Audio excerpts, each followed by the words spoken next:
I Love Capitalism. That is the book that we're going to be reviewing today. A lot of people in the media realm are trying to make it seem like capitalism is this evil thing. Making money is so bad that that's robbing other people of their money. That the only way that you can get money is by taking money away from other people. Well, if you watched one of my videos earlier where I went over how money is actually created, then you would know that money is created. Wealth is actually created by businesses, right? If you think about it logically, very simply, when you create a new good or service or something that people don't have access to, then you literally create wealth out of air. Let's say that you're in a small town, and you don't have a grocery store. You have to plant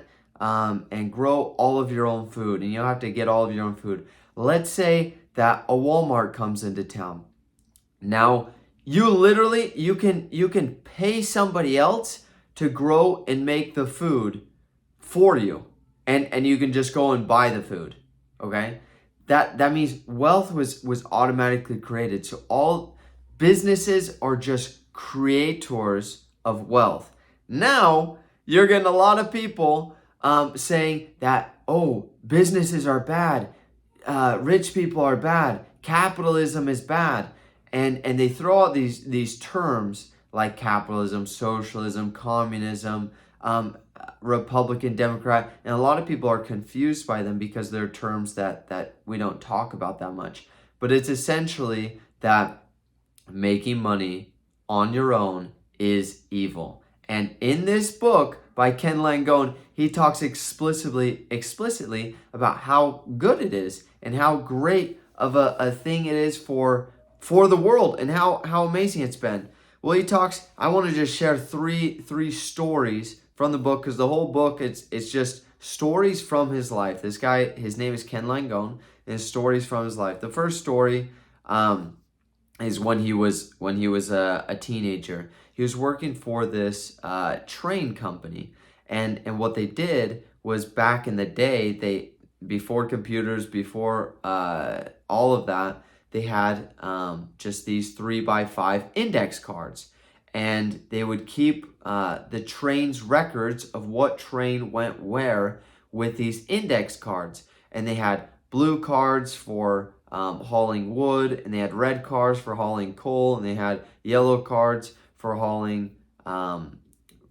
brick and different things like that. Well, they had to write everything down by hand, right? They had to say, okay, it came in at this time, and this was the train name, and this was this, and they had to write everything down by hand. Well, it took them forever to do that. He was hired to do that. Well, after about a week, his hand was just hurting so much, and he was like, there has to be a better and an easier way. Well, he went down to the printing store, and he's like, hey, do you have one of those stamps that I can change the date on and change a couple of change names and stuff on? And he's like, yeah, sure thing. So he buys this stamp for it was like $5 or something like that. Buys the stamp. The next day, he's able to do the exact same work in like a tenth of the time. Because instead of handwriting everything, he just changes the dials, boom. Changes the dials a little bit, boom. Changes the dials a little bit, boom.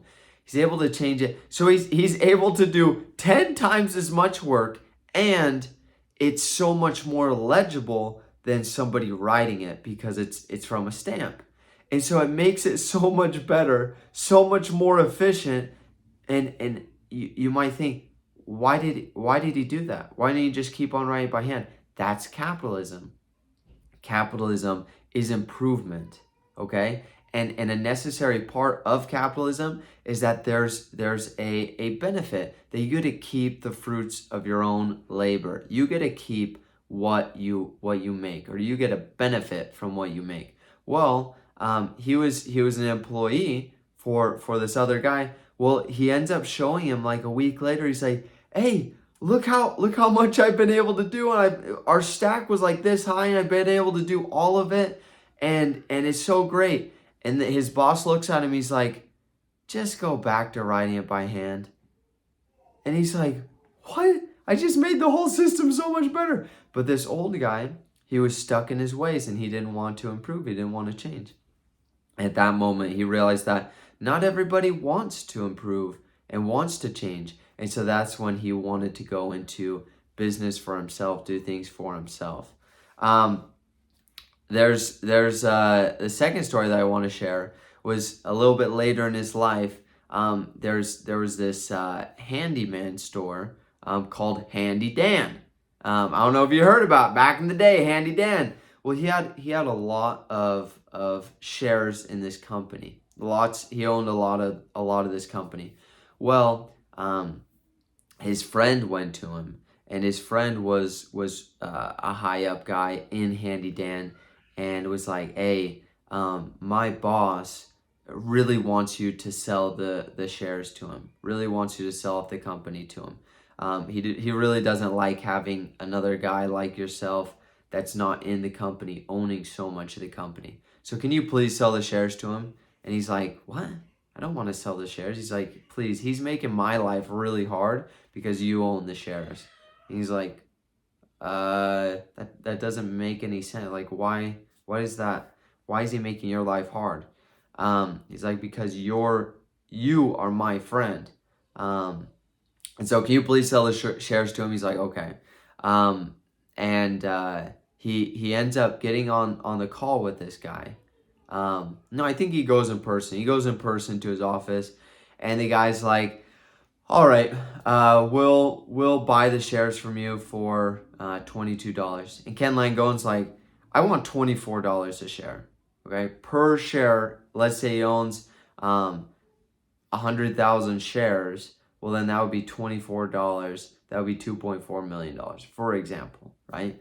He's like, I want to sell them for $24. And the guy's like, what? You're outrageous. That's craziness. I'm not selling for $24 a share. Well, he ends up leaving. He goes to the restroom, and the guy follows him into the restroom. He's like, okay, let's do $24 a share. And he's like, offer's off the table. He's like, what are you talking about? He's like, that was the offer in the office. You said no, so the offer's off the table. He's like, what? He's like, the new offer is $26 a share. He's like, you have to be out of your mind. No way on earth we're paying $26 a share. So he leaves. He gets a call later that night. He's like, all right, we'll do $26 a share. He's like, offer's off the table. And the guy's like, are you kidding me? He's like, I gave you an offer and you declined it. That's no longer the offer. And so he goes, he's like, well, what's your new offer? He's like, I'm not selling the shares anymore. He's like, are you kidding me? So the next day, his friend from the company calls him up. He's like, Ken, you have to sell these shares. This guy is making my life miserable. And Ken tells his friend, he's like, dude, this guy's gonna fire you as soon as I sell these shares off. The only reason he's keeping you is because I own the shares. He's like, no, that's not true. No, that's not true. So he's like, okay, I'm gonna make him one final offer. If he denies this, I'm not gonna make him another offer again. Okay. So he's like, get him on the phone. His friend calls him up with Ken in the room, calls him up, and Ken's like, I'm gonna make you one final offer. If you don't accept this, then that's it. I want $37.27 a share. And he's like, why such a precise number? He's like, well, I want other people to think that we really fought to get this deal done. And so the guy's like, all right, come to my office tomorrow. Let's do the paperwork. He ends up selling the shares, but he went from 22 to $37. It's just insane. Because those shares were so valuable, the friend ends up getting fired from Handy Dan, just like he said. And his friend calls up Ken Langone the next day, and he's like, I got fired. He's like, I told you that was going to happen, but here's what we're going to do. We're going to start up a business that's going to blow Handy Dan out of the water because they have a lot of holes in their system and they're not doing this and this and this and this right. So here's what we're gonna do. We'll end up going to the drawing board and like, we need a huge warehouse, not a small little Ace Hardware. We need a huge warehouse where people can go and they can pick whatever they want, and they can have a huge variety, and also they can have people there that can help teach them how to do things to repair their own homes. So they started thinking of things. Well, one day they're driving along and Ken Langone's wife is like, hey, like the depot next to the shipyards? Well, that's like a ship depot. What if we called this like the home depot? Because it's for homes. And he's like, that's a freaking awesome idea. And they end up calling it the Home Depot and start this massive company that's one of the biggest companies in the United States and in the world. I mean, it's a huge company, the Home Depot. And they went on to start it. And the idea that I got from that story is that if you believe you can make something better, capitalism allows you the freedom to go and try to compete and make a better product, make a better service, which is amazing.